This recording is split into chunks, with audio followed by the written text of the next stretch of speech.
Assalamualaikum warahmatullahi wabarakatuh. Apa kabar sahabat Al-Fatah yang dimuliakan Allah? Semoga kita dalam keadaan sehat, dilimpahkan rezekinya dan diberikan keberkahan dunia dan akhirat. Amin ya robbal alamin.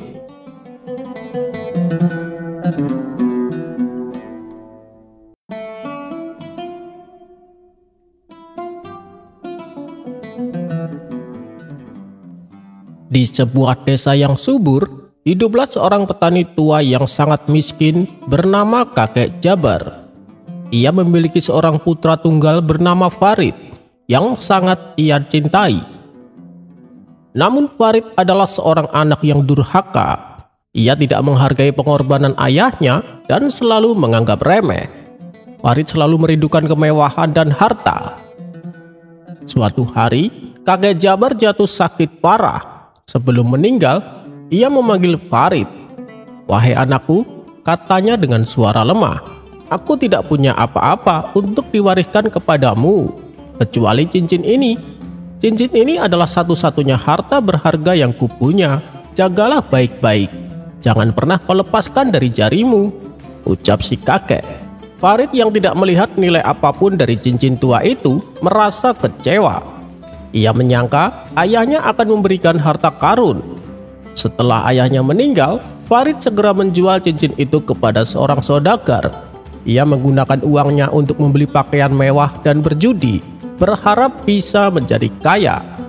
Namun ia selalu kalah. Hidupnya menjadi semakin berantakan. Ia pun jatuh miskin dan menjadi pengemis. Kabar tentang kemalangan Farid akhirnya sampai ke telinga Abu Nawas. Abu Nawas yang merasa prihatin mendatangi Farid di sebuah gubuk reot. "Farid, kau terlihat menderita," sapa Abu Nawas. "Apa yang terjadi?" Farid menceritakan semua yang terjadi, tentang cincin ayahnya yang ia jual dan tentang kekalahan dalam berjudi. "Aku sudah tidak punya apa-apa lagi, Abu Nawas," keluhnya. "Ayahku telah pergi dan aku kehilangan satu-satunya hartaku." Abu Nawas menggelengkan kepala. "Kau salah, Farid. Cincin itu bukanlah satu-satunya harta yang ayahmu berikan," ucap Abu Nawas. "Apa maksudmu, Tuan Abu Nawas?" tanya Farid. Abu Nawas lalu berkata, "Ayahmu, Farid, ia telah memberikanmu harta yang jauh lebih berharga daripada cincin itu. Ia telah memberikanmu doa, restu, dan kasih sayang. Cincin itu hanyalah sebuah pengingat agar kau selalu menghargai pengorbanan orang tuamu. Cincin itu," lanjut Abu Nawas, "ia memiliki sebuah makna. Ia adalah simbol dari cinta yang tidak bisa kau beli dan tidak bisa kau jual. Cincin itu adalah harta yang tidak akan pernah habis. Ia adalah warisan yang paling berharga. Namun, kau telah menganggapnya sebagai sesuatu yang tidak bernilai." Abu Nawas menatap Farid dengan penuh kasih sayang. "Kau tidak menderita karena kau kehilangan cincin itu, Farid. Kau menderita karena kau kehilangan restu ayahmu. Kau menderita karena kau telah mengabaikan kasih sayangnya." Farid menundukkan kepalanya, menyadari kesalahan besarnya. Ia tidak pernah berpikir bahwa kekayaan sejati bukanlah materi, melainkan kebaikan hati orang tua. Ia menyesali perbuatannya dan ia pun menangis sejadi-jadinya. "Sekarang," kata Abu Nawas, "pergilah ke kuburan ayahmu, minta maaf kepadanya, dan jangan pernah lupakan pelajaran ini, bahwa cinta dan restu orang tua adalah harta yang tidak bisa kau beli di pasar manapun. Cincin itu hanya sebuah simbol, tetapi kasih sayangnya adalah harta yang abadi." Sejak saat itu, Farid bertobat. Ia tidak lagi berjudi dan ia mulai bekerja keras. Ia menjadi seorang yang dermawan dan selalu membantu orang lain. Ia tahu, meskipun ia tidak bisa memiliki cincin itu lagi, ia bisa mendapatkan kembali restu ayahnya dengan berbuat kebaikan.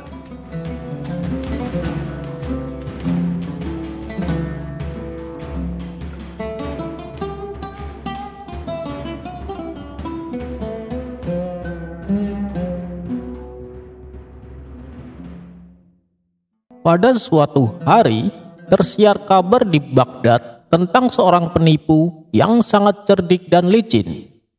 Ia terkenal bisa mengakali siapa saja dan tak pernah tertangkap. Banyak pedagang dan warga yang sudah menjadi korbannya kehilangan harta benda mereka. Sultan pun cemas dan memerintahkan para menterinya untuk menangkap penipu ini, namun tak ada yang berhasil. Akhirnya Sultan memanggil Abu Nawas. "Wahai Abu Nawas," titah Sultan, "aku dengar kau punya akal yang cerdik. Bisakah kau tangkap penipu yang meresahkan ini?" Abu Nawas menyanggupi, tetapi ia minta waktu dan kebebasan untuk bertindak. Ia kemudian menyusun rencana. Pertama, ia menyebarkan berita palsu bahwa ia, Abu Nawas, akan menjual barang-barang berharga di pasar dengan harga yang sangat murah, jauh di bawah harga pasaran. Berita ini sengaja disebar agar sampai ke telinga si penipu. Tak lama kemudian, si penipu yang mendengar kabar tersebut merasa tertarik. Ia berpikir ini adalah kesempatan emas untuk mendapatkan keuntungan besar dari Abu Nawas yang ia kira bodoh. Dengan menyamar, ia datang ke pasar tempat Abu Nawas akan berjualan. Abu Nawas telah menyiapkan sebuah kotak besar yang terkunci rapat di tengah lapaknya. Ketika si penipu datang mendekat, Abu Nawas mulai berteriak, "Ayo, mari, siapa mau beli permata yang berkilauan ini?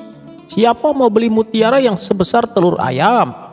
Semua di dalam kotak ini akan kujual murah meriah," teriak Abu Nawas. Orang-orang mengerumuni Abu Nawas, penasaran dengan isi kotak itu. Si penipu dengan naluri liciknya juga ikut berdesak-desakan. Ia mencoba mengintip atau menebak apa isinya, tapi kotak itu tertutup rapat. "Berapa harganya, Tuan?" tanya si penipu mencoba terdengar santai.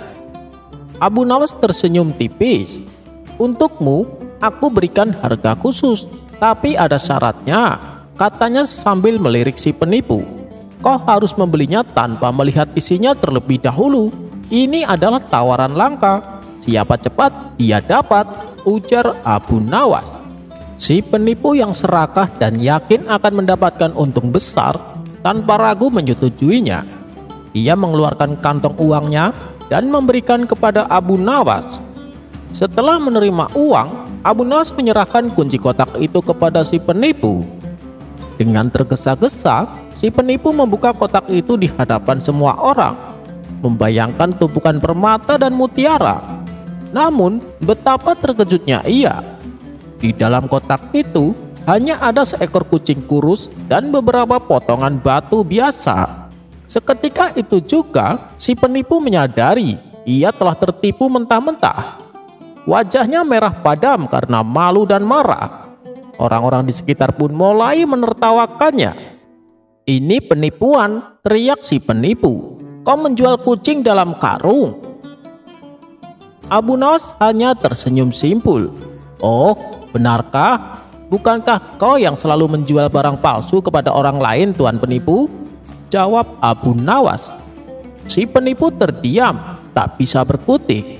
Abu Nawas melanjutkan, "Kau bilang aku penipu ya? Aku hanya jual apa yang ada di dalam kotak. Kau sendiri yang setuju membeli tanpa melihat isinya. Dan kau tahu, harga seekor kucing pun bisa sangat mahal bagi seseorang yang benar-benar menginginkannya." Tak hanya kehilangan uang, si penipu juga kehilangan harga dirinya. Ia sangat malu, dan sejak hari itu ia tidak pernah lagi berani menipu di Baghdad. Abu Nawas sekali lagi membuktikan kecerdikannya dalam mengatasi masalah, bahkan mengalahkan penipu yang paling licin sekalipun.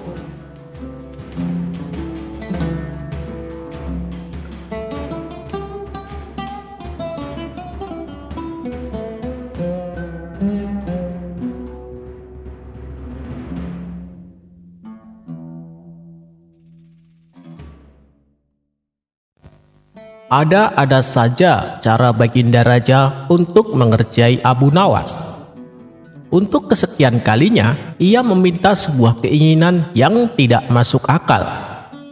Dan untuk melancarkan rencananya tersebut, maka dipanggillah Abu Nawas ke istana. Singkat cerita, datanglah Abu Nawas menghadap. "Wahai Abu Nawas, Aku ada tantangan untukmu. Apakah kamu mau melakukannya? Tanya Baginda Raja. Dengan penuh percaya diri, Abu Nawas menjawab, tentu saja Paduka, apa tantangannya? Baginda Raja kembali berkata, apa kau yakin? Pikir dulu masak-masak sebelum terlanjur. Karena kalau sampai gagal, hukuman berat siap menantimu, jelas Baginda Raja. Abu Nawas yang sudah berpengalaman dengan jebakan-jebakan sang raja tidak gentar sedikit pun menghadapinya.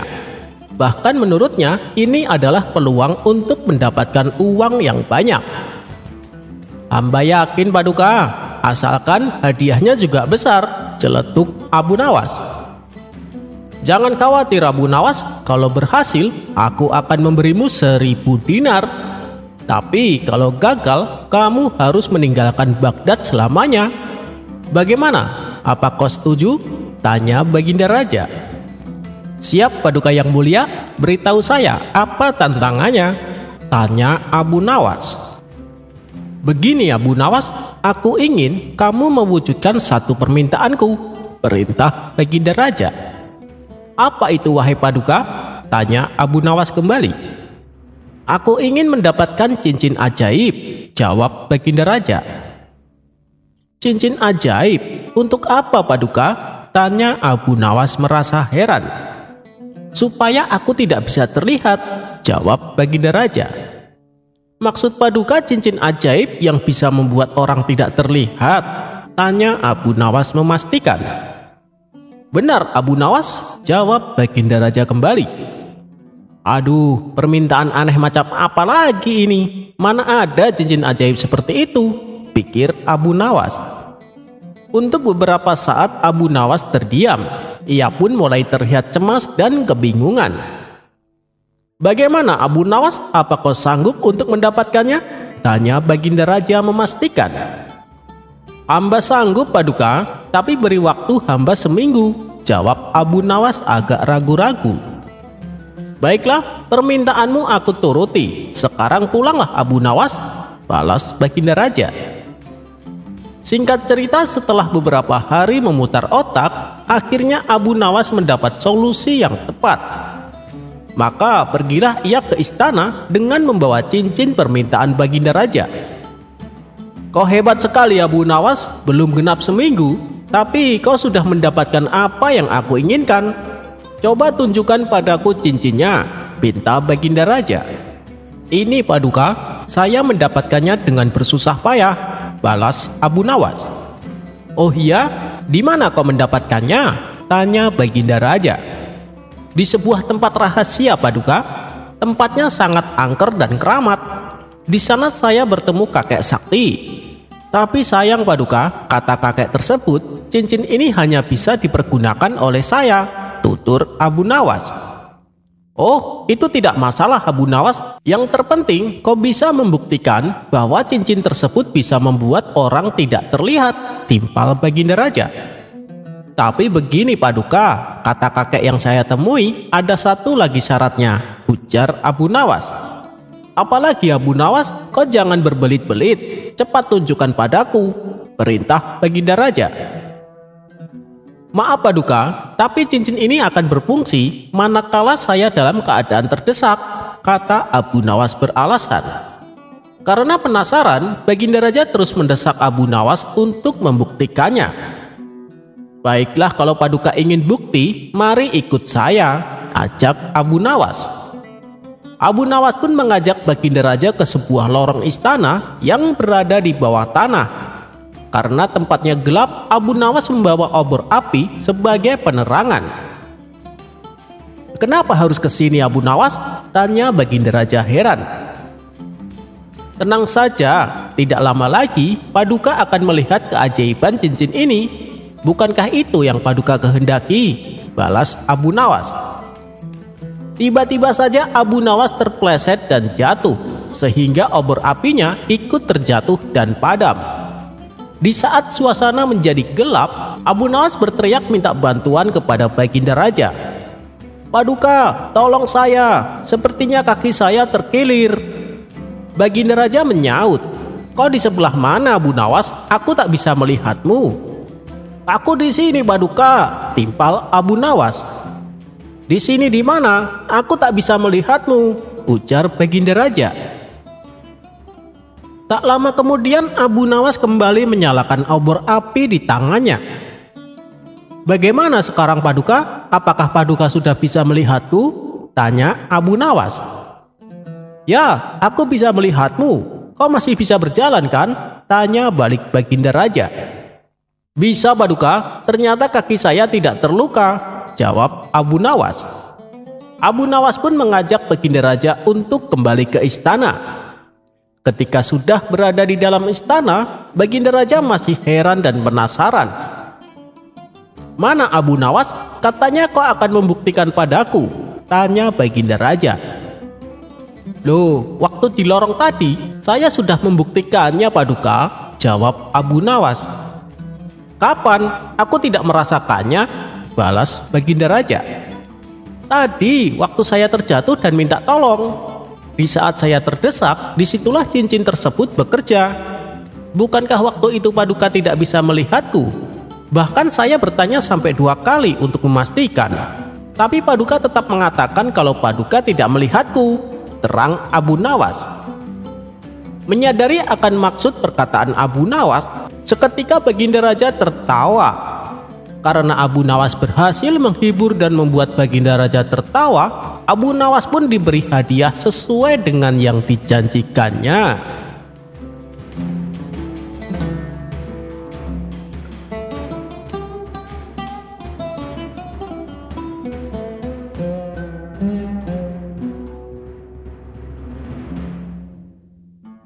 Alkisah Abu Jahil mempunyai istri baru. Orangnya cantik dan pandai memasak. Atas keahliannya inilah Abu Jahil memutuskan untuk membuka warung makan. Dan benar saja, dalam waktu sekejap, warung makan miliknya ramai oleh pembeli.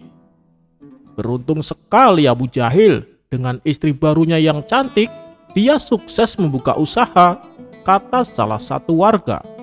Oh, itu kan karena istri barunya pandai memasak.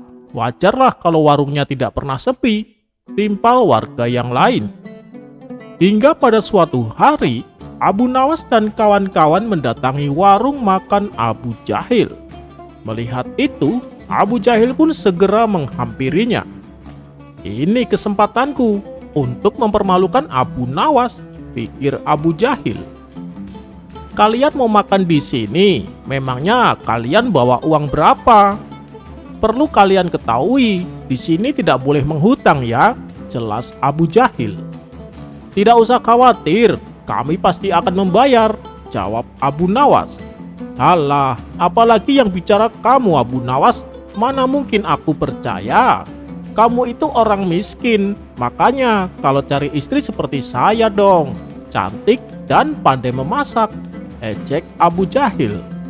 Sudah, tidak usah bertengkar, aku yang akan mentraktir mereka, kata salah satu kawan Abu Nawas mencoba meredam suasana. Di saat yang bersamaan, ada lelaki buta yang juga hendak makan di warung Abu Jahil. Ia mengambil tempat duduk yang tak jauh dari Abu Nawas dan kawan-kawannya. Abu Jahil pun segera menghampirinya. Tuan mau pesan apa? Tanya Abu Jahil dengan sopan. Bawakan saja sendok bekas makan pembeli, jawab lelaki buta. Meski agak heran, Abu Jahil menuruti permintaannya. Dan ketika sendoknya diserahkan, lelaki buta itu menciuminya. Nah, ini masakan yang aku suka. Aku pesan sop iga sapi, kata lelaki buta tersebut. Sontak hal ini membuat Abu Jahil terkejut. Bagaimana Tuan bisa tahu? Tanya Abu Jahil keheranan. Oh, itu mudah saja. Aku cukup menciumi aroma dari bekas makanan, jawabnya. Wah, Tuan hebat sekali. Kalau minumannya, apa yang akan Tuan pesan? Tanya Abu Jahil kembali. Bawakan aku gelas bekas minuman pembeli, biar aku yang memilihnya, pinta lelaki buta. Abu Jahil pun segera memberikan 3 gelas. Setelah menciumi gelas-gelas tersebut, lelaki buta itu berkata, Gelas pertama sepertinya teh campur madu. Aku tidak suka minuman itu. Gelas kedua juga aku tidak suka. Ini sepertinya teh campur zaitun. Nah, kalau gelas yang ketiga, ini baru aku suka. Teh dicampur daun jeruk. Untuk kedua kalinya Abu Jahil dibuat takjub olehnya. Hebat sekali orang ini. Meskipun buta, tapi penciumannya luar biasa, gumam Abu Jahil. Kekaguman tersebut juga dirasakan oleh Abu Nawas dan kawan-kawan. Setelah menyantap hidangan yang disajikan, lelaki buta itu pun hendak membayar apa yang telah dimakannya. "Aku sudah selesai nih, berapa total semuanya?" tanya lelaki buta. Abu Jahil yang masih penasaran ingin kembali menguji kehebatannya. "Tuan, tidakkah Tuan ingin mencicipi hidangan penutup?" tanya Abu Jahil. "Oh, tidak, terima kasih. Aku sudah kenyang," jawab lelaki buta. "Begini Tuan, kalau Tuan bisa menebak apa hidangannya, maka hidangan yang sudah Tuan makan akan saya gratiskan. Tuan tidak perlu membayarnya. Tapi kalau Tuan salah, maka Tuan harus membayar 2 kali lipat. Bagaimana? Apakah Tuan setuju?" tanya Abu Jahil. Mendapat tantangan tersebut, lelaki buta itu menyetujuinya. "Baik, bawa ke sini sendoknya," kata lelaki buta. Disinilah Abu Jahil mulai melancarkan aksi nakalnya. Ia pun segera menghampiri sang istri. "Taruh sendok ini di ketiakmu dan diamkan beberapa saat," kata Abu Jahil. "Untuk apa?" tanya sang istri kebingungan. "Sudah, turuti saja kata-kataku," perintah Abu Jahil. Meski tidak tahu maksud Abu Jahil, sang istri menuruti permintaannya. Sementara Abu Nawas dan kawan-kawan yang menyaksikan itu hanya bisa geleng-geleng kepala menyaksikan perilaku Abu Jahil. "Keterlaluan Abu Jahil, tega-teganya mengerjai lelaki buta," kata Abu Nawas kepada kawan-kawannya. Kemudian Abu Jahil kembali mendatangi lelaki buta dengan membawa sendoknya yang sudah ditaruh di ketiak sang istri. "Ini Tuan sendoknya," ucap Abu Jahil cengengesan. Lelaki itu pun menerimanya dan menciumi sendok tersebut. Seketika si lelaki menjadi terkejut. "Sejak kapan Jamal kerja di sini?" tanya lelaki buta. Abu Jahil menyahut pertanyaan lelaki buta tersebut. "Jamal? Jamal siapa maksud Tuan?" kata Abu Jahil balik bertanya. "Jamal itu nama dia waktu masih jadi laki-laki. Setelah jadi wanita, namanya diganti menjadi Jubaidah. Dia itu dulu mantan istriku. Begitu aku mengetahui kalau dia laki-laki, aku langsung menceraikannya," kata lelaki buta memberitahu. Spontan Abu Nawas dan kawan-kawan tertawa terpingkal-pingkal mendengarnya. Adapun Abu Jahil langsung jatuh pingsan dan tak sadarkan diri. Itu dikarenakan Zubaidah yang dimaksud lelaki buta adalah istri daripada Abu Jahil.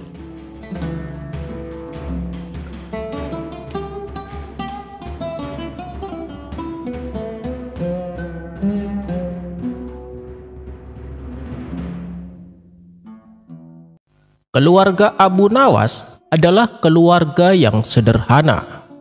Kesehariannya dalam mencari nafkah adalah sebagai pencari kayu di hutan.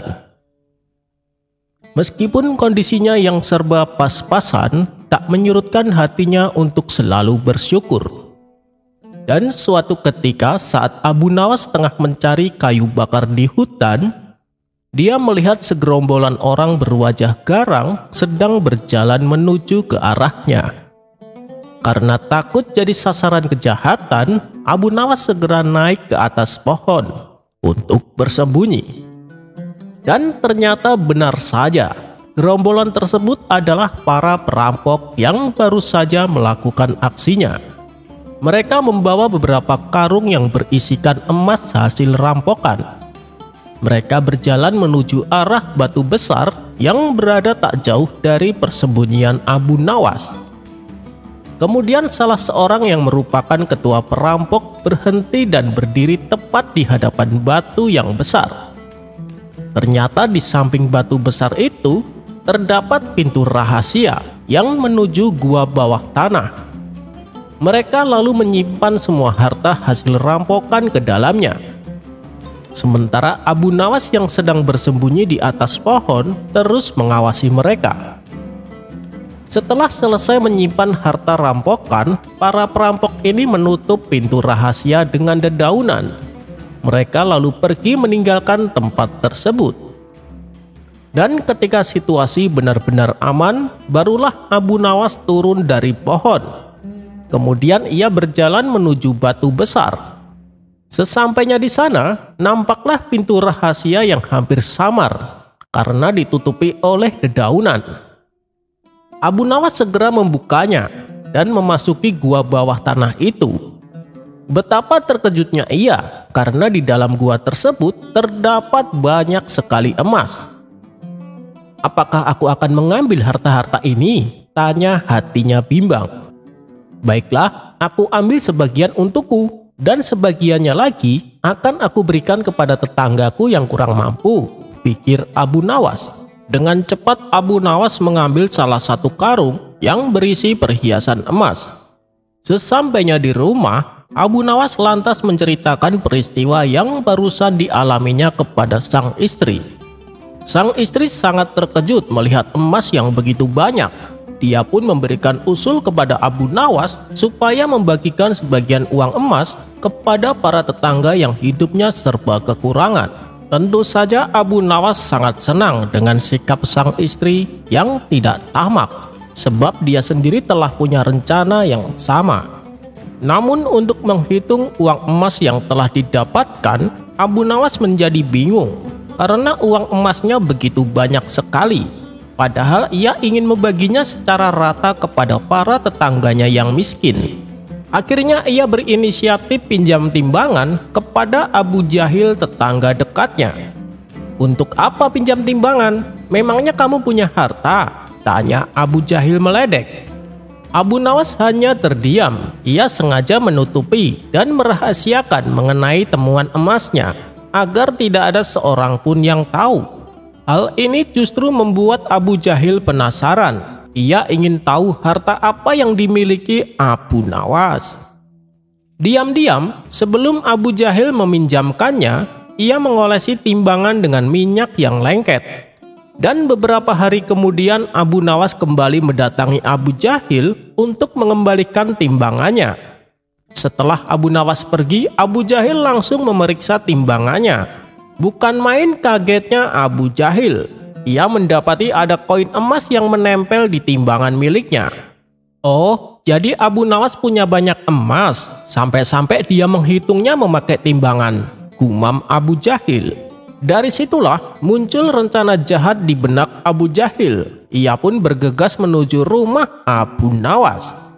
Sesampainya di rumah Abu Nawas, Abu Jahil bertambah kaget sebab ia melihat banyak sekali koin uang emas.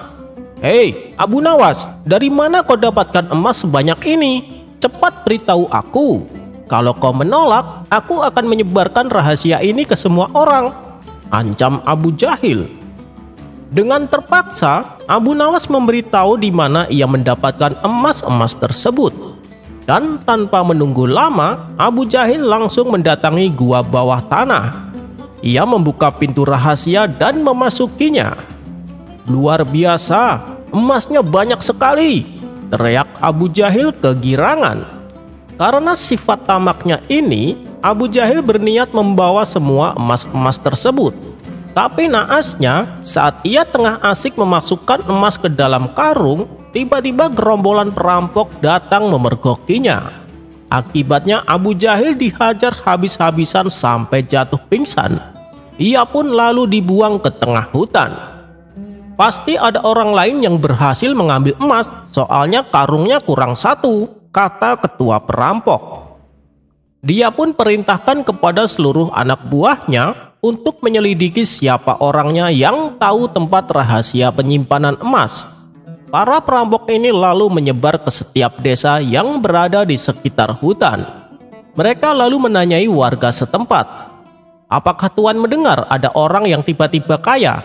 tanya salah satu perampok. "Iya, ada. Namanya Abu Nawas," jawab salah satu warga. "Bisakah kau tunjukkan di mana rumahnya? Nanti saya akan memberimu bayaran," ujar si perampok. Para perampok pun lalu diantar sampai di depan rumahnya Abu Nawas. "Ini dia rumahnya," kata warga tersebut. "Terima kasih ya, ini bayaran untukmu. Silahkan pulang," balas si perampok. Kemudian salah satu anak buah perampok bertanya kepada pemimpinnya, "Bagaimana tuan? Apakah kita langsung saja bunuh dia?" "Jangan sekarang, ini masih sore. Nanti malam kita datang ke sini lagi. Lalu kita bunuh dia dan keluarganya," jawab ketua perampok. Ternyata pembicaraan mereka terdengar oleh Hamid, salah satu tetangga Abu Nawas. Setelah para perampok pergi, Hamid segera menemui Abu Nawas. "Hei Abu Nawas, nyawamu dalam bahaya. Nanti malam para perampok akan mendatangi rumahmu. Mereka berniat untuk membunuhmu." Sontak Abu Nawas terkejut dan menjadi ketakutan. "Berapa jumlah mereka?" tanya Abu Nawas. "Sekitar 20 orang Abu Nawas," jawab si Hamid. Sesaat Abu Nawas terdiam. Ia mencari ide supaya bisa selamat. "Baiklah Hamid, demi keamanan istri dan anak-anakku, untuk malam ini izinkan mereka menginap di rumahmu. Dan aku butuh bantuanmu untuk menghadapi mereka. Sebagai imbalannya, aku akan memberi separuh dari emas-emasku," kata Abu Nawas. Hamid pun menyetujuinya. Saat itu juga, istri dan anak-anak Abu Nawas diantar menuju rumahnya. Setelah waktu menjelang malam, ketua perampok bertamu ke rumah Abu Nawas dengan menyamar sebagai saudagar minyak. Ia datang mengendarai gerobak yang berisi muatan 20 tong besar. Awalnya Abu Nawas tidak menyadari bahwa tamunya adalah ketua perampok. "Tuan, bolehkah saya menumpang nginap di sini?" tanya si ketua perampok. "Oh, silahkan tuan. Tuan dari mana? Dan apa yang ada dalam tong itu?" tanya Abu Nawas sambil menunjuk tong yang ada di gerobak. "Saya ini adalah saudagar minyak, tuan. Tong-tong tersebut berisi minyak dagangan saya," jawab ketua perampok. Ia pun lalu diizinkan masuk dan dijamu berbagai macam hidangan. Abu Nawas juga mengizinkan 20 tong yang ada di gerobak ditaruh di belakang rumah. Tidak berapa lama datanglah Hamid ke rumah Abu Nawas. Melihat di rumahnya ada tamu, Hamid pun langsung mengenali bahwa tamu tersebut adalah ketua perampok. "Hei Abu Nawas, kemarilah. Dia itu perampok yang aku ceritakan," bisik si Hamid. "Sialan, hampir saja aku tertipu olehnya," ucap Abu Nawas. Tapi untuk menutupi kecurigaannya, Abu Nawas masih tetap berpura-pura melayaninya dengan ramah. "Hei Hamid, selagi aku melayani dia, tolong periksa apa si tong-tong yang dibawanya," perintah Abu Nawas. Hamid pun segera pergi ke belakang rumah dan mulai memeriksanya. Saat tongnya diketuk satu persatu, terdengar suara dari dalam. "Siap tuan, kami menunggu perintah tuan untuk keluar." Para anak buah perampok mengira yang mengetuk adalah ketuanya. Disitulah Hamid baru tahu, ternyata ke-20 tong tersebut berisi anak buah perampok yang sedang bersembunyi. Kemudian Hamid langsung memberitahukannya kepada Abu Nawas. Mengetahui hal itu, Abu Nawas menyuruh Hamid untuk memanaskan minyak sebanyak mungkin. Setelah minyaknya panas mendidih, Abu Nawas dan Hamid menuangkannya ke dalam tong satu persatu. Akibatnya semua anak buah perampok menderita kepanasan dengan kulit terkelupas, hingga akhirnya mereka pun meninggal. Abu Nawas lalu kembali menemui ketua perampok yang masih duduk di ruang tamu.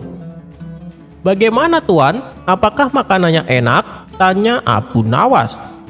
"Waduh, enak sekali tuan. Terima kasih atas jamuannya," jawab ketua perampok.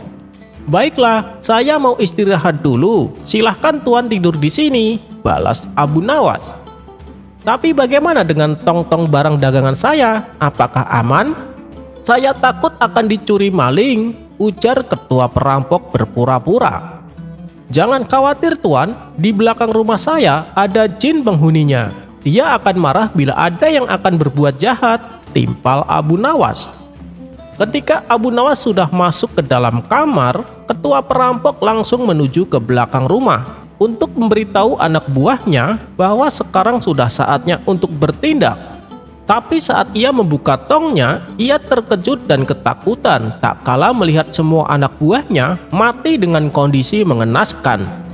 Ini pasti ulah jin penghuni tempat ini, pikirnya. Si ketua perampok pun segera kabur meninggalkan rumah Abu Nawas. Akhirnya Abu Nawas selamat dari ancaman pembunuhan.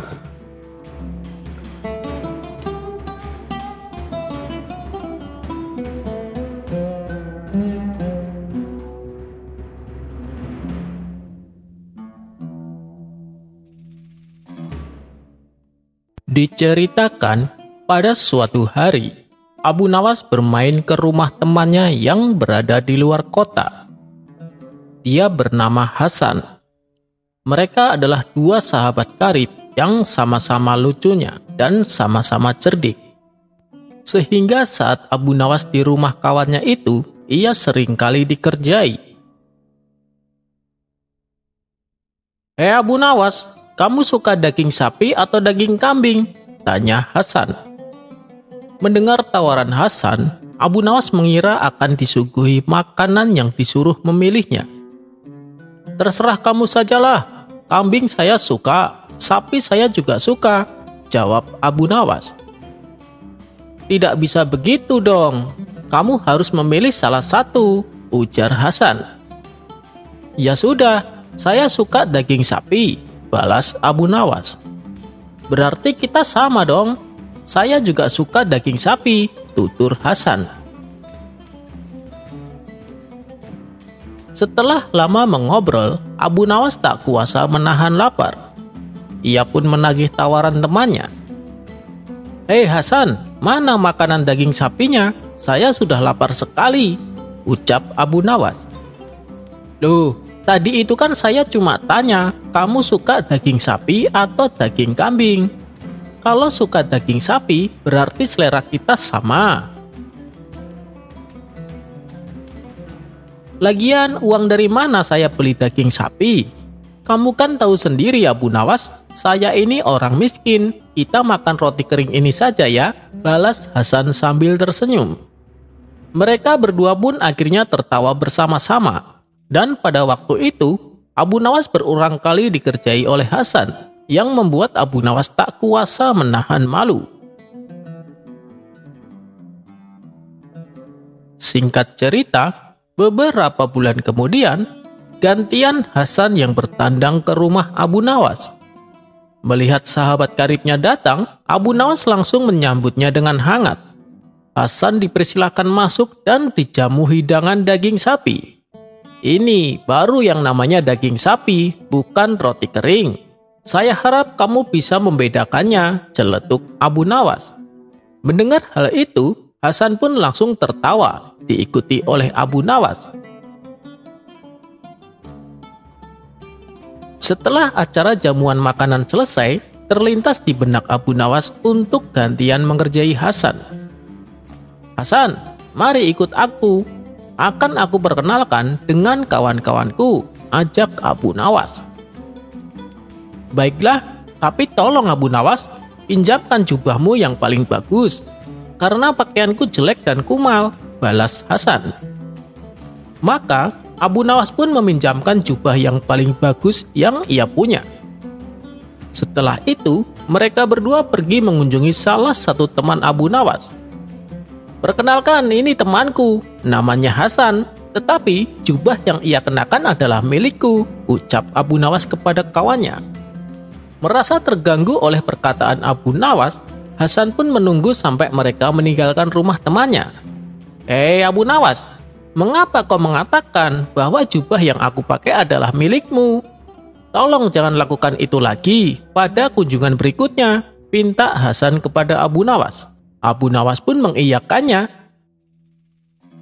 Mereka lalu meneruskan kunjungan berikutnya ke rumah teman Abu Nawas yang lain. Kali ini Abu Nawas mengatakan, "Perkenalkan, ini temanku, namanya Hasan. Jubah yang ia kenakan adalah miliknya, bukan milikku," ucap Abu Nawas kepada kawannya.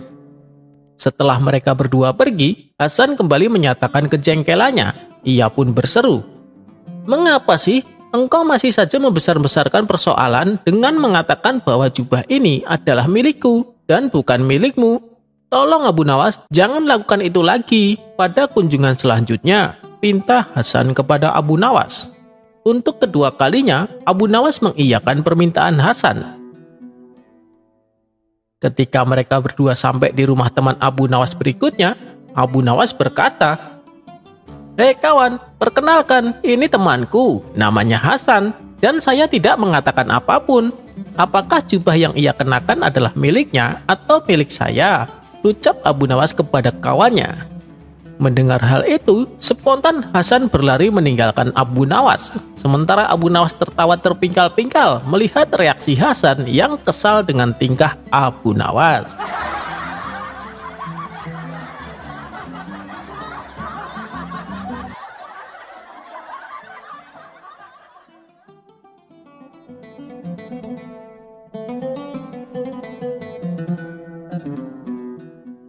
Kisah ini dimulai di suatu pagi yang cerah.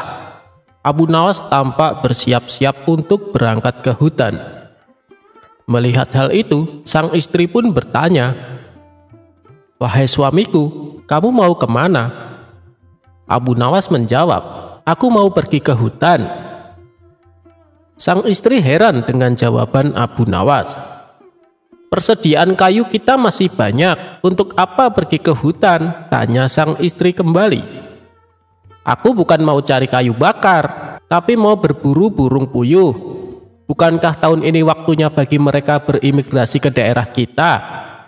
Pasti di hutan akan banyak sekali burung puyuh," balas Abu Nawas menjelaskan. "Oh iya, benar. Di hari-hari seperti ini, setiap tahun burung puyuh berimigrasi dan menyeberangi perkampungan kita. Kangen banget sama dagingnya yang lezat," sahut sang istri. Maka berangkatlah Abu Nawas dengan membawa perangkap berburu menuju hutan.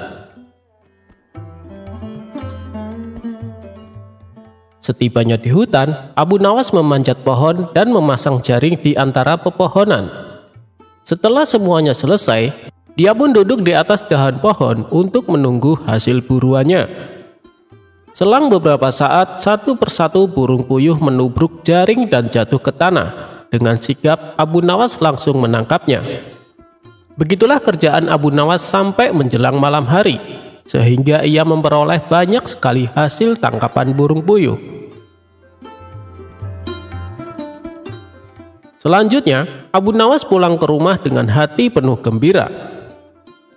"Wahai istriku, aku memperoleh burung banyak sekali," ucap Abu Nawas.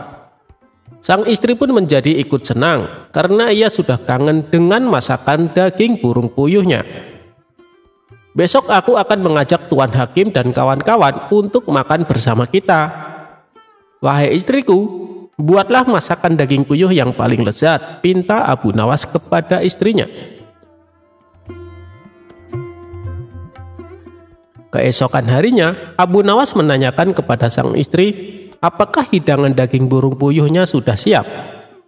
"Sudah wahai suamiku, masih aku taruh di wajan agar panasnya tetap awet," jawab sang istri. Lalu Abu Nawas membuka tutup wajan untuk mengintip masakannya. Aromanya nikmat sekali. "Oh iya, rotinya tidak sekalian dicampur," kata Abu Nawas menyarankan sang istri. Menuruti permintaan Abu Nawas, ia memasukkan beberapa roti ke dalam wajan dan menutupnya kembali. Kemudian Abu Nawas keluar. "Baiklah, aku akan keluar sebentar untuk memanggil kawan-kawan dan Tuan Hakim," ucap Abu Nawas. Lalu Abu Nawas pergi menemui kawan-kawannya dan juga Tuan Hakim. Tuan Hakim sangat senang dengan undangan ini. Mengingat daging puyuh adalah makanan kesukaannya, dia pun segera menuju ke rumah Abu Nawas. Sementara sang istri merasa cemburu karena Abu Nawas lebih mementingkan orang lain daripada dirinya. Padahal masakan daging puyuh juga merupakan makanan kesukaannya. Dia pun segera memasukkan semua masakan daging puyuh ke dalam baskom yang sudah dipersiapkan. Kemudian baskom tersebut disembunyikan. Sedangkan wajan yang telah kosong ia isi dengan burung puyuh yang masih hidup dan menutupnya kembali. Tak lama kemudian, datanglah Abu Nawas bersama Tuan Hakim dan kawan-kawannya. Semua tamu undangan dipersilakan duduk di depan meja makan. Lantas Abu Nawas mulai meletakkan piring kosong di depan setiap orang. Tidak lama lagi, di depan kalian akan ada makanan daging puyuh yang paling lezat, ucap Abu Nawas.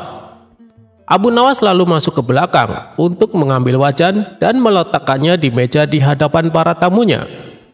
Tak kala dia mengangkat tutup wajan, burung-burung puyuh itu berterbangan keluar. Semua tamu yang diundangnya langsung kaget, apalagi Abu Nawas. Abu Nawas pun menjadi bingung dengan apa yang terjadi. Ya Allah, aku telah memburu burung-burung puyuh itu dan memasaknya, tapi dengan kuasamu engkau hidupkan kembali mereka. Abu Nawas dan kawan-kawannya heran melihat kejadian ini. Sementara di dalam kamar, sang istri dengan asiknya memakan daging puyuh yang dimasaknya. Cara mensiasati tukang bohong.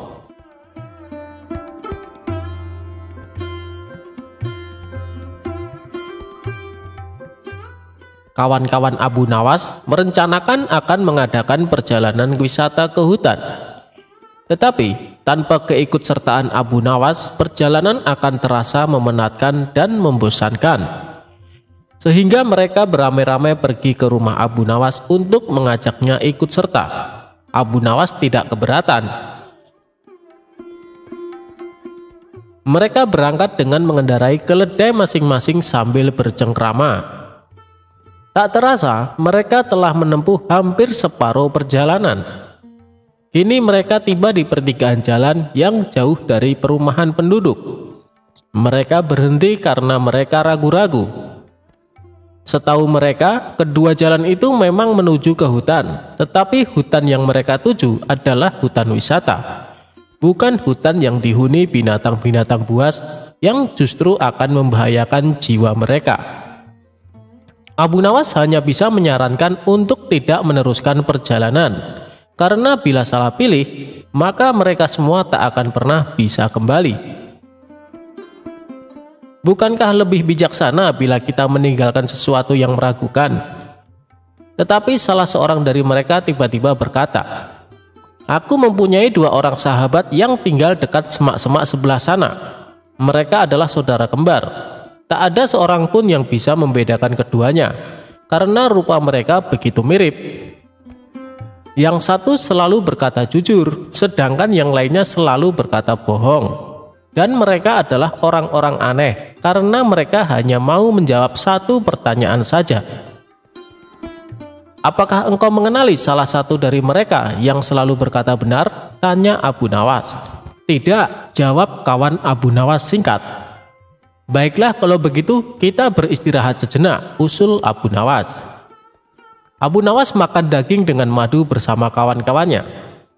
Seusai makan, mereka berangkat menuju ke rumah yang dihuni 2 orang kembar bersaudara. Setelah pintu dibuka, maka keluarlah salah seorang dari 2 orang kembar bersaudara itu.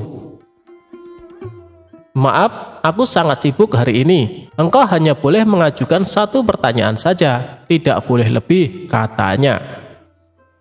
Kemudian Abu Nawas menghampiri orang itu dan berbisik. Orang itu pun juga menjawab dengan cara berbisik pula kepada Abu Nawas. Abu Nawas mengucapkan terima kasih dan segera memohon diri. "Hutan yang kita tuju melewati jalan sebelah kanan," kata Abu Nawas mantap kepada kawan-kawannya. "Bagaimana kau bisa memutuskan harus menempuh jalan sebelah kanan? Sedangkan kita tidak tahu apakah orang yang kita tanya itu orang yang selalu berkata benar atau yang selalu berkata bohong," tanya salah seorang dari mereka. "Karena orang yang kutanya menunjukkan jalan yang sebelah kiri," kata Abu Nawas. Karena masih belum mengerti juga, maka Abu Nawas menjelaskan, "Tadi aku bertanya, apa yang akan dikatakan saudaramu bila aku bertanya jalan yang mana yang menuju hutan yang indah? Bila jalan yang benar itu sebelah kanan, dan bila orang itu kebetulan yang selalu berkata benar, maka ia akan menjawab jalan sebelah kiri, karena ia tahu saudara kembarnya akan mengatakan jalan sebelah kiri sebab saudara kembarnya selalu berbohong. Bila orang itu kebetulan yang selalu berkata bohong, maka ia akan menjawab jalan sebelah kiri, karena ia tahu saudara kembarnya akan mengatakan jalan sebelah kanan, sebab saudara kembarnya selalu berkata benar.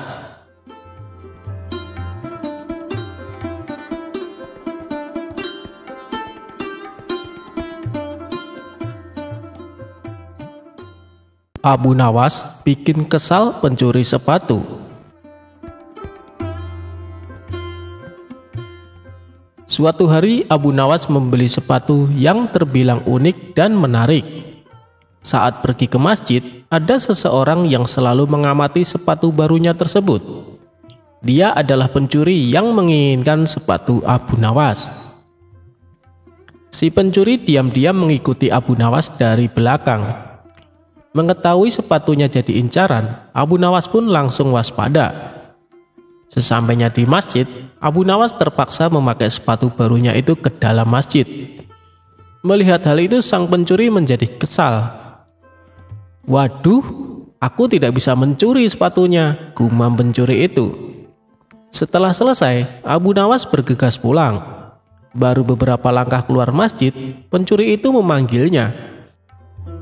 "Hei Abu Nawas, sholatmu tidak sah karena memakai sepatu," kata pencuri itu. "Lebih baik kau ulangi sholatmu dan lepaskan sepatumu," sambung pencuri tadi. "Biarkan saja, kalaupun aku tidak memperoleh pahala sholatku, setidaknya aku masih memperoleh sepatu baruku," jawab Abu Nawas. Mendengar hal itu, si pencuri merasa terkejut. Ternyata Abu Nawas sudah mengetahui niatnya. Pencuri itu pun cepat-cepat meninggalkan Abu Nawas.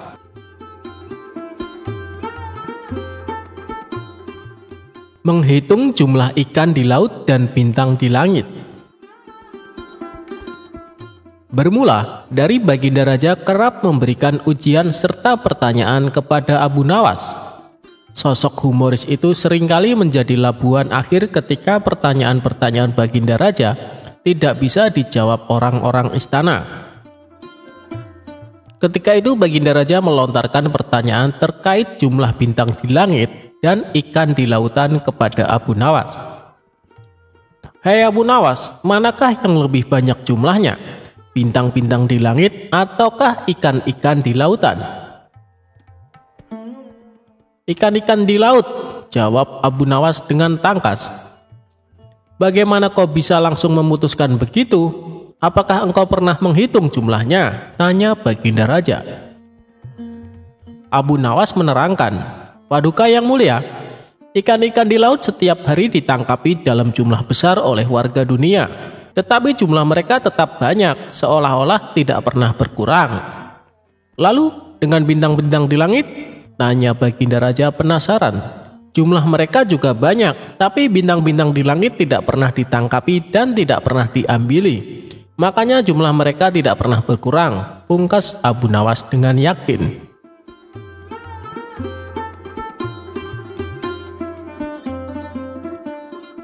Abu Nawas ajak pencuri menginap di masjid.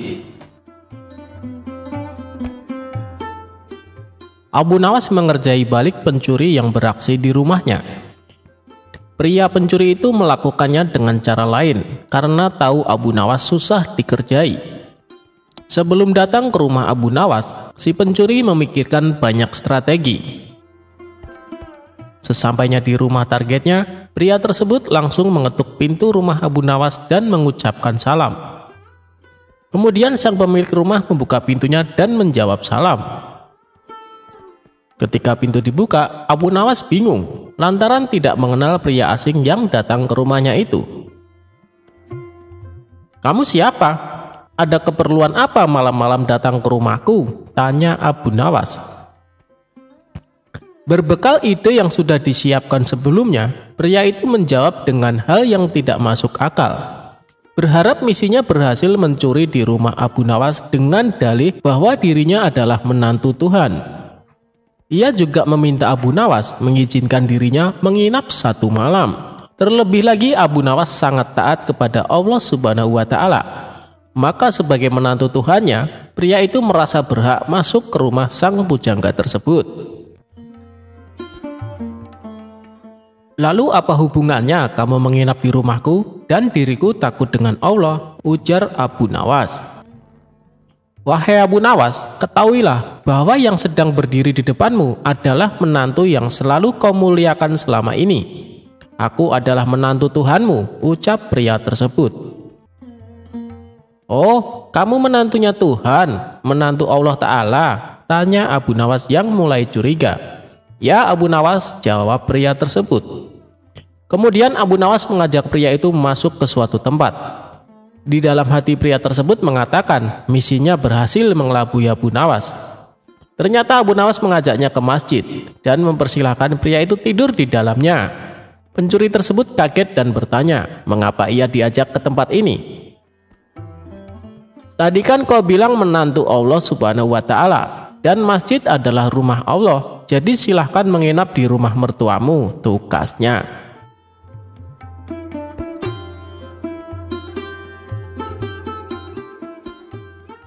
Memasukkan unta ke dalam lubang jarum.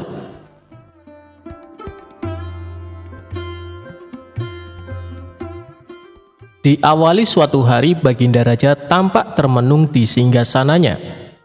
Dilaporkan dia sedang dilanda masalah yang membuat tidak bisa tidur. Tapi masalah yang dihadapi hanya Baginda Raja sendiri yang tahu. Dia sengaja merahasiakan dari orang-orang sekitar, baik kepada penasehat istana maupun Abu Nawas selaku sahabatnya tempat berkeluh kesah. Ingin rasanya Baginda Raja melupakan masalah yang menimpanya. Kalaupun bisa lari menghindar, tentulah ia akan melakukannya. Tapi kenyataannya, permasalahan yang dihadapi terasa seperti mengikutinya kemanapun Baginda Raja pergi. Sejak saat itu Baginda Raja sering terlihat melamun seorang diri. Kemudian penasehat istana mendekati Baginda Raja. "Maaf Paduka yang mulia, hamba perhatikan belakangan ini Paduka terlihat murung. Hamba khawatir Paduka nanti jatuh sakit. Apakah ada sesuatu yang Paduka pikirkan?" tanya penasehat istana. "Tidak ada apa-apa, aku baik-baik saja. Kau urusi saja pekerjaanmu," jawab Baginda Raja dengan memalingkan wajahnya. Penasehat istana pun hanya terdiam. Ia merasakan gelagat bahwa Baginda Raja sedang dilanda masalah besar. Dikarenakan Baginda Raja tidak mau berterus terang, penasehat istana tidak berani membujuknya untuk menceritakan masalah yang dihadapi. Makin hari sikap Baginda Raja makin tertutup, bahkan kini enggan menerima tamu. Hal ini membuat para pejabat istana sangat khawatir. Apa yang harus kita lakukan? Makin hari Baginda Raja terlihat mengkhawatirkan. Ini sangat buruk untuk kondisinya. Jangan sampai Baginda Raja jatuh sakit, kata salah seorang menteri.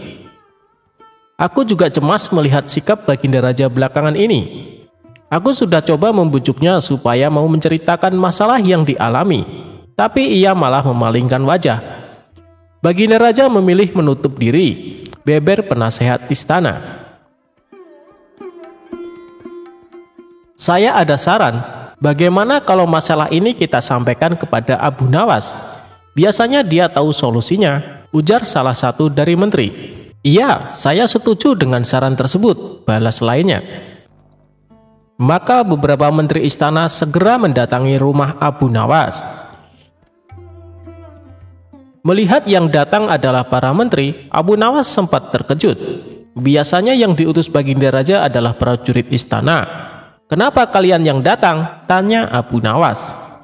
Kami kesini bukan diutus Baginda Raja, tapi atas kemauan sendiri, jawab para menteri. Kemudian para menteri ini memberitahu Abu Nawas tentang keadaan yang menimpa Baginda Raja. Kami semua sudah berusaha memberi perhatian, tapi Baginda Raja selalu menutup diri, kata salah satu menteri. Baiklah, aku akan coba menghiburnya. Mari kita ke istana sekarang, ajak Abu Nawas. Singkat cerita, Abu Nawas menghadap Baginda Raja. Ia lalu bercerita kisah-kisah jenaka di hadapan Baginda Raja, berharap bisa terhibur dan tertawa. Tapi ternyata tidak ada reaksi apapun. Baginda Raja hanya terdiam, malah meninggalkan Abu Nawas, lalu masuk ke kamarnya. Selepas Baginda Raja pergi, para menteri segera menghampiri Abu Nawas. "Bagaimana ini Abu Nawas? Kamu lihat sendiri kan?" ucap mereka. "Sepertinya Baginda Raja sedang mengalami masalah berat. Biarkan aku pulang dulu, aku akan memikirkan cara untuk mengatasi masalah ini," ucap Abu Nawas. Setibanya di rumah, Abu Nawas terus memikirkan cara terbaik memecahkan masalah ini. Setelah berpikir cukup lama, akhirnya Abu Nawas menemukan ide cemerlang. Esok harinya, Abu Nawas pergi ke pasar. Di hadapan orang-orang, Abu Nawas berteriak, "Apakah di antara kalian ada yang bisa memasukkan unta ke lubang jarum?" Mendengar pertanyaan Abu Nawas, semua orang yang di sana merasa heran. Salah satu dari mereka lalu menjawab, "Mana mungkin bisa, itu perkara yang mustahil." Dengan lantang Abu Nawas membalas, "Tidak ada perkara yang mustahil. Jangankan aku, anak kecil pun bisa. Kalau kau memang bisa, coba tunjukkan kepada kami," pinta mereka. "Maaf kawan-kawan, sayangnya aku hanya bisa membuktikannya bila di hadapan Baginda Raja," jawab Abu Nawas. Begitulah seterusnya. Setiap ada keramaian, orang ataupun perkumpulan, Abu Nawas selalu mengatakan hal yang sama.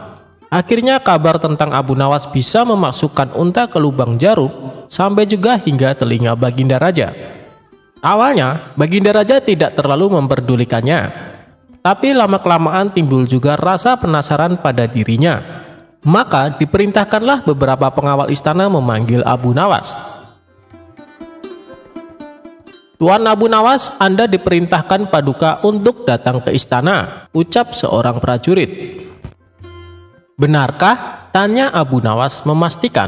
"Benar Tuan Abu Nawas," jawab prajurit. "Rencanaku akhirnya berhasil," pikir Abu Nawas. "Oh iya, bagaimana kondisi Baginda Raja sekarang?" tanya Abu Nawas lagi.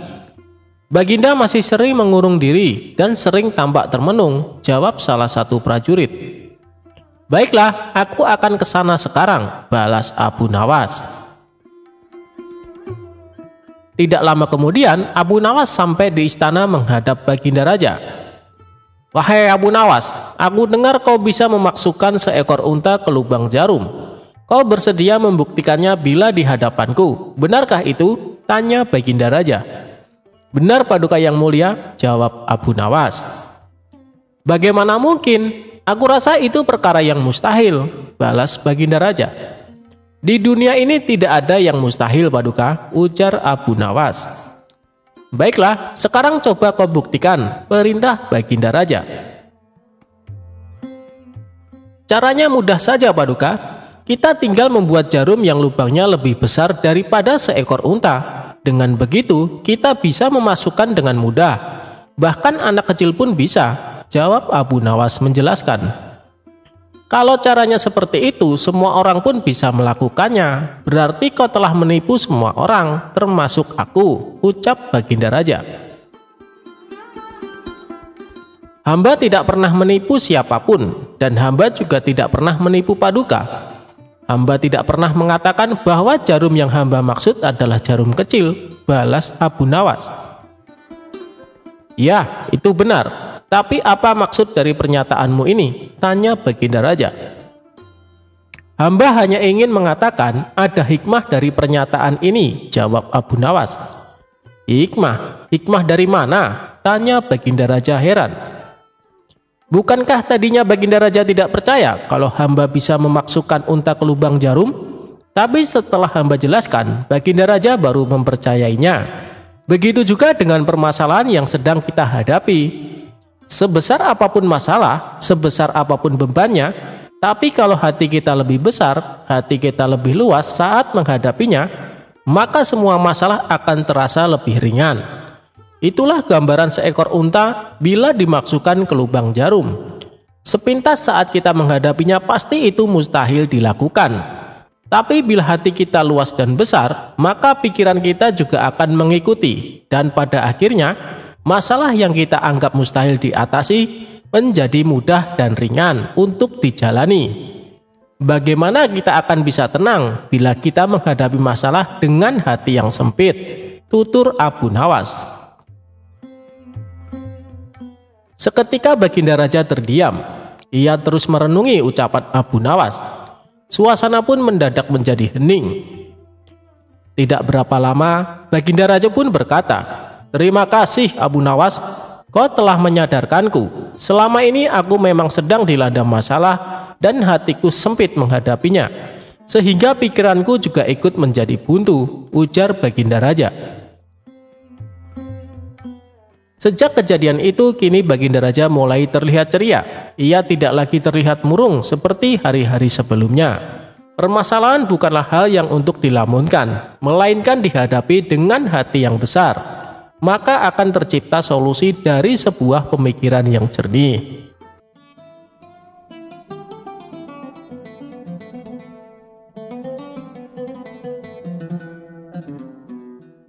Suatu hari, ketika Abu Nawas pulang ke rumah, ia mendapati istrinya sedang mengenakan baju dan perhiasan terbaiknya.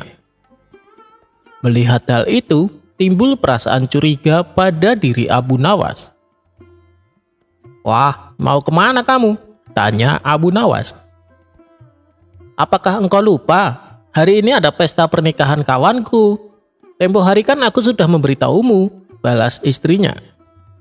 "Oh, iya ya, aku ingat sekarang.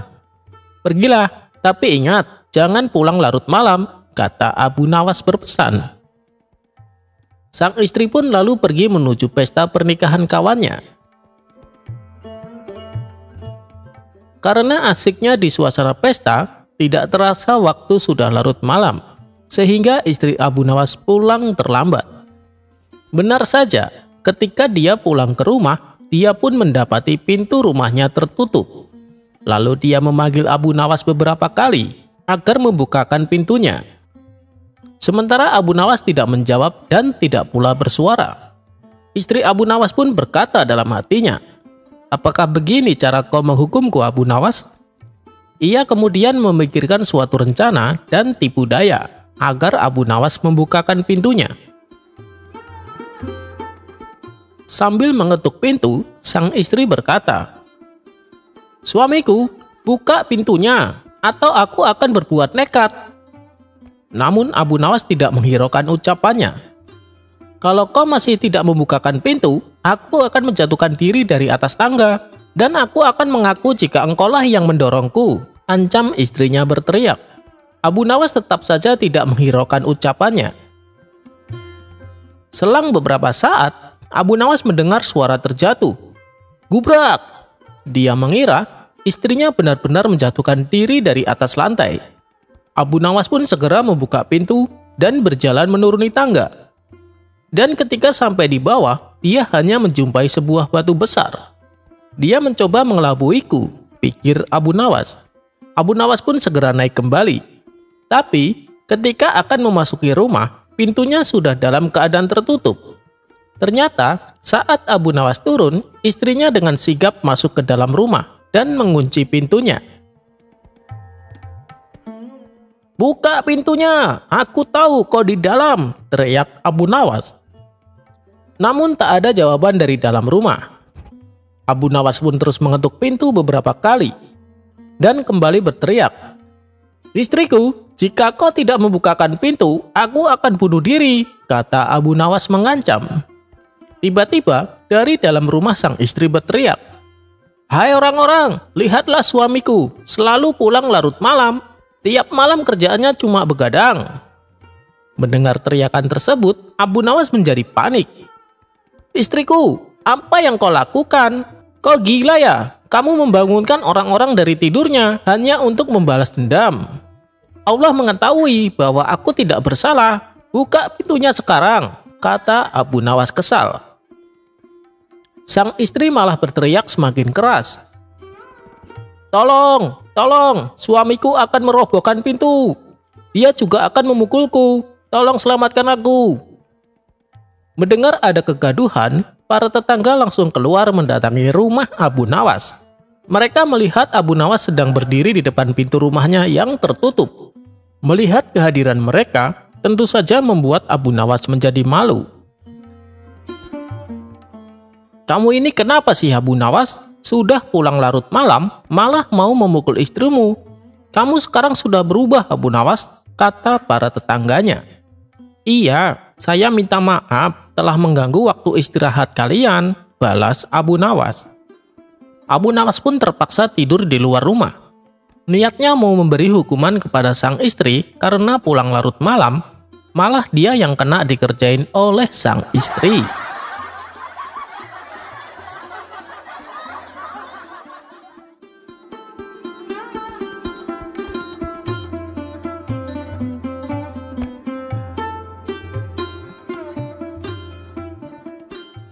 Diceritakan, Abu Nawas memiliki hewan peliharaan. Di samping memiliki keledai sebagai tunggangannya, ia juga memelihara seekor kambing yang sangat gemuk dan besar. Tak pernah terlintas di benak Abu Nawas untuk menyembelihnya. Ia lebih menyukai kambingnya sebagai hewan peliharaan. Pada suatu hari, kawan-kawan Abu Nawas datang berkunjung ke rumahnya. Saat memasuki halaman rumah, mereka melihat kambing peliharaan Abu Nawas yang diikat di samping rumah. Abu Nawas menyambut hangat kawan-kawannya itu, dan setelah mengobrol, salah satu kawannya berkata kepada Abu Nawas, "Kambing punyamu hebat sekali, Abu Nawas, gemuk dan sehat. Bagaimana kalau kita berpesta dan sembelih saja kambing itu?" usul kawan lainnya. "Ya, aku setuju. Dagingnya pasti enak dan lezat," timpal kawan satunya. Mendengar perkataan teman-temannya, Abu Nawas mencoba mengelak. "Kambingku itu tidak terlalu gemuk, belum begitu besar," kata Abu Nawas beralasan. Bagaimanapun, Abu Nawas sangat menyayangi kambingnya. Ia tidak sampai hati kalau sampai disembelih. "Hei Abu Nawas, apa kamu tidak dengar kabar kalau besok akan kiamat? Kambingmu juga tidak akan bertambah gemuk," kata teman-temannya. "Ya Abu Nawas, besok akan kiamat, kita sembelih saja kambingnya," sahut yang lainnya. Mereka terus saja mendesak Abu Nawas agar bersedia kambing kesayangannya disembelih. Abu Nawas pun mulai kesal mendengar perkataan teman-temannya yang memaksa. "Baiklah, besok kita akan pesta di pantai. Daging kambingnya kita bakar dan kita makan sama-sama," tutur Abu Nawas. Keesokan harinya, Abu Nawas dan teman-temannya berangkat menuju sebuah pantai. Setibanya di sana, Abu Nawas berkata, "Kalian bersenang-senang saja dahulu, biar aku yang memasaknya." Mendengar itu, teman-temannya kegirangan dan mereka segera melepas baju untuk berenang di tepian pantai. Saat mereka tengah berenang, diam-diam Abu Nawas mengambil baju semua temannya. Abu Nawas pun mulai menyembelih kambing dan mengulitinya. Lalu ia membakar semua baju temannya untuk memanggang daging kambing tersebut. Selesai berenang, teman-temannya kebingungan mencari baju. "Hei Abu Nawas, kamu melihat baju kami tidak?" tanya temannya.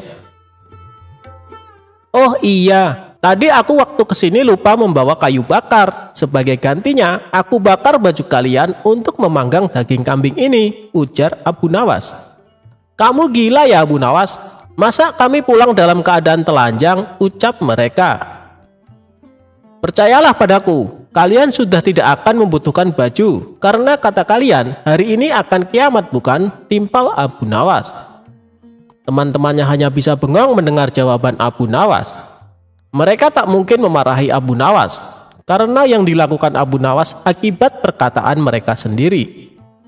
Setelah selesai makan, mereka terpaksa pulang tanpa memakai baju. Dan di sepanjang perjalanan, mereka ditertawakan oleh para warga yang melihatnya.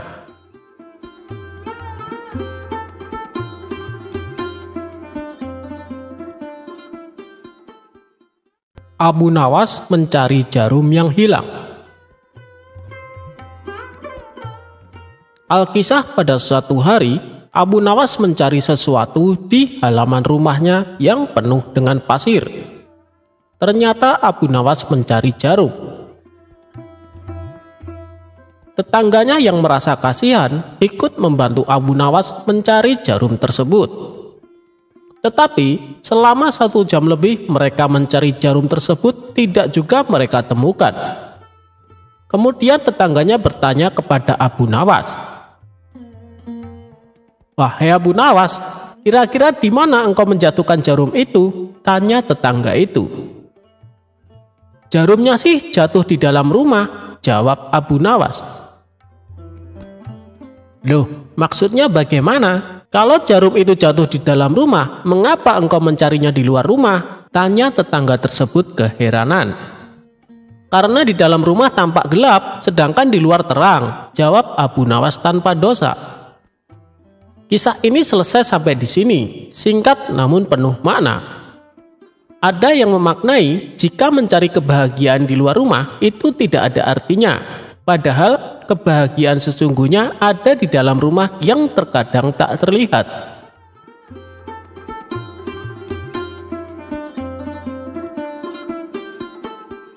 Hidup bertetangga kadang ada yang suka dan ada yang kurang suka dengan kita.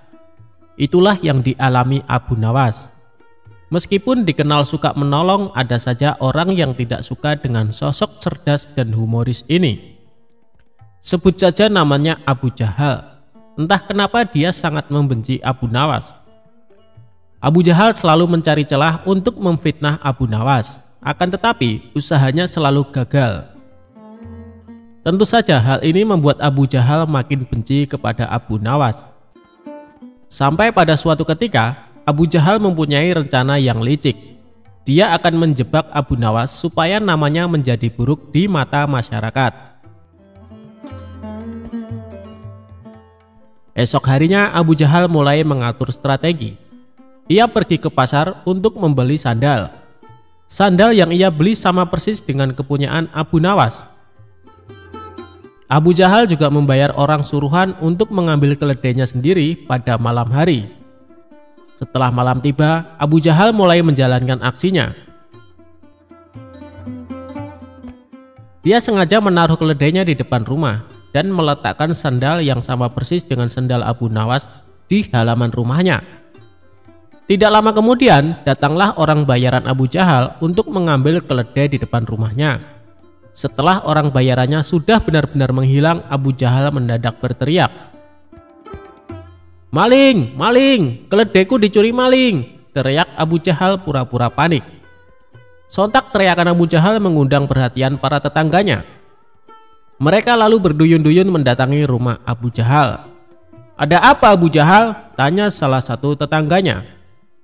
"Keledaiku dicuri maling, tapi malingnya sempat aku pergoki," jawab Abu Jahal. "Kamu berhasil mengenali wajahnya Abu Jahal?" tanya tetangga yang lain. "Enggak sih, karena waktu aku mergoki malingnya langsung panik dan lari terbirit-birit sampai meninggalkan sandalnya," kata Abu Jahal sambil menunjukkan sandal di halamannya. "Loh, ini kok seperti sandal Abu Nawas? Tapi masa iya sih Abu Nawas mencuri keledaimu?" ujar tetangganya tidak percaya. "Ya, namanya orang lagi kilap, apapun pasti dilakukannya.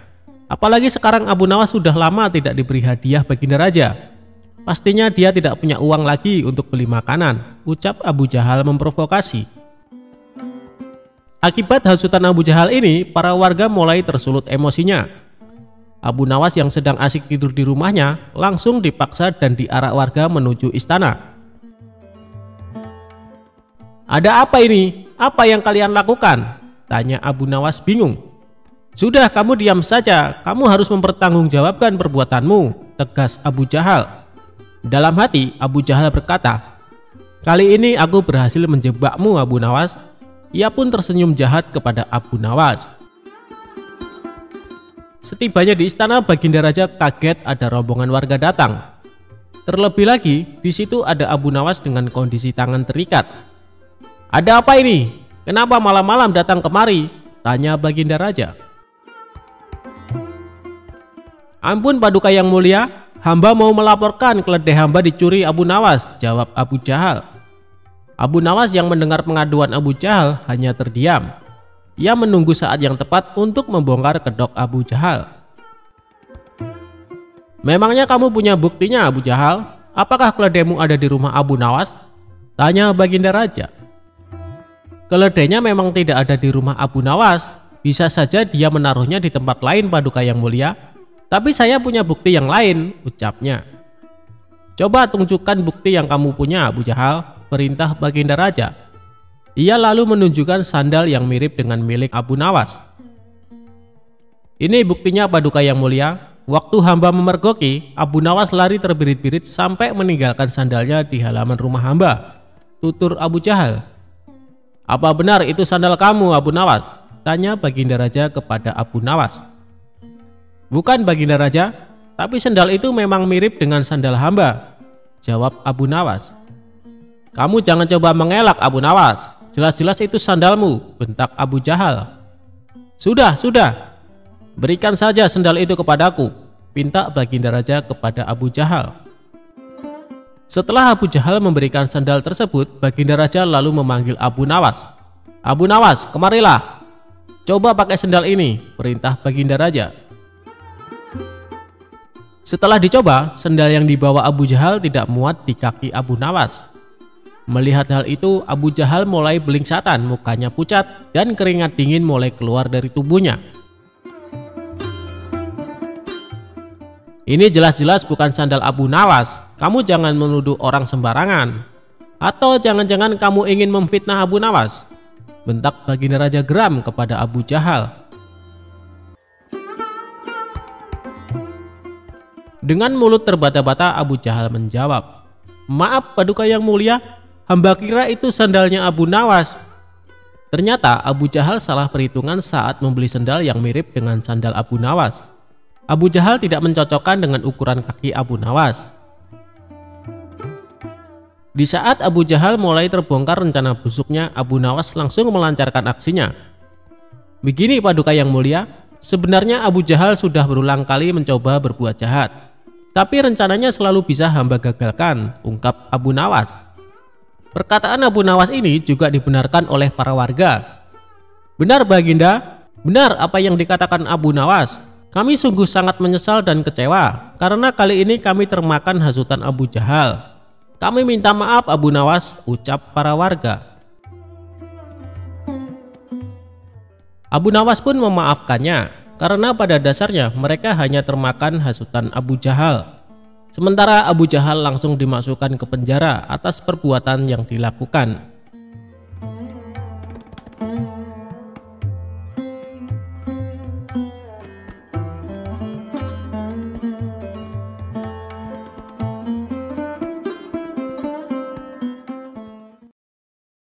Kisah Abu Nawas pindahkan istana raja ke puncak gunung.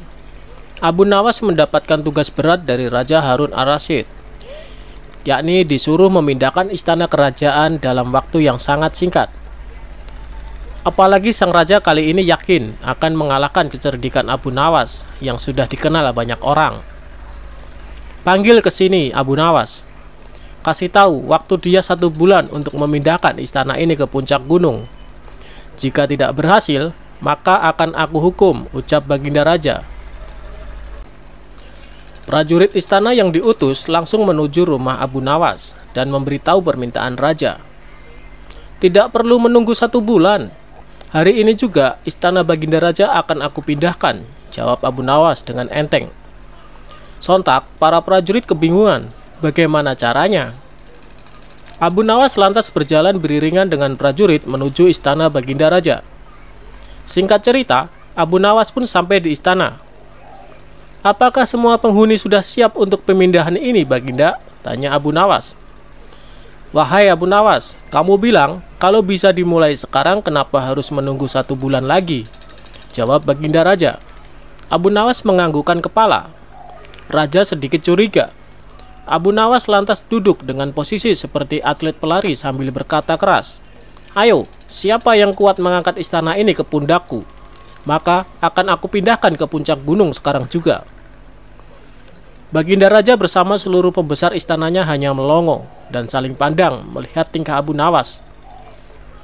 Raja Harun ar-Rasyid terdiam lantas tertawa dengan keras. Orang-orang kebingungan. Ternyata kali ini kau tetap bisa lolos dari lubang jarum, wahai Abu Nawas, ungkap raja. Tentu saja, siapapun tidak bisa memindahkan gunung. Analogi Abu Nawas yang meminta semua orang mengangkat istana ke punggungnya justru membuat sang raja akhirnya memberikan dia emas. Kisah Abu Nawas menjual rajanya untuk dijadikan budak. Suatu hari Abu Nawas sangat kebingungan, bahkan ia hampir putus asa. Sudah 2 hari dapur tidak mengepul asap karena tidak ada lagi barang yang bisa ia jual. Satu-satunya jalan yang bisa dia ambil adalah menjual manusia untuk dijadikan budak. Sebenarnya jika Abu Nawas mau, dia bisa saja menjual teman-temannya. Namun ia tidak tega karena teman-temannya bukan orang kaya, melainkan orang miskin seperti dirinya. Jalan satu-satunya yang bisa dilakukan Abu Nawas adalah menjual manusia. Akhirnya Abu Nawas memutuskan sesuatu yang tidak biasa. Ia akan tetap menjual manusia untuk dijadikan budak oleh si pembelinya. Bukan menjual temannya, melainkan rajanya Harun al-Rasyid. Menurut Abu Nawas, hanya Baginda Raja yang pantas untuk dijual. Bukankah selama ini Baginda Raja selalu mempermainkan dirinya dan menyengsarakan pikirannya? Maka sudah sepantasnya bagi Abu Nawas untuk menyusahkan Baginda Raja.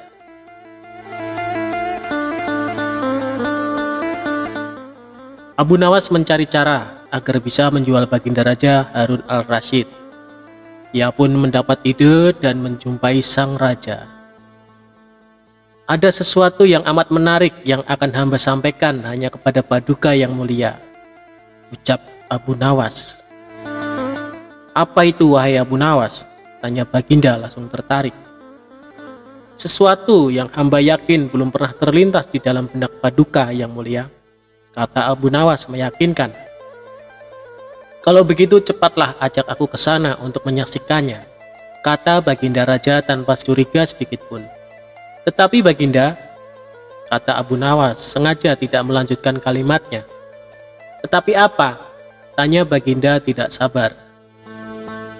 Bila Baginda tidak menyamar sebagai rakyat biasa, maka pasti nanti orang-orang akan banyak yang ikut menyaksikan benda ajaib itu, kata Abu Nawas. Karena memiliki keinginan besar dan rasa penasaran yang begitu besar, Baginda Raja bersedia menyamar jadi rakyat biasa. Melihat penyamaran sang raja berhasil, Abu Nawas dan Baginda Raja berangkat menuju ke sebuah hutan. Setibanya di sana, Abu Nawas mengajak Baginda Raja mendekati sebuah pohon besar dan rindang. Ia pun meminta sang raja untuk menunggu. Sementara itu, ia pergi menjumpai seorang badui yang pekerjaannya menjual budak.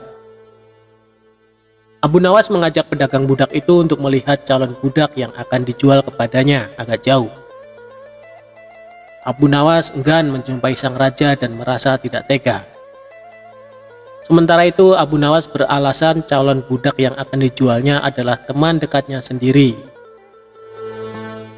Setelah pedagang budak itu memperhatikan dari kejauhan, ia merasa cocok.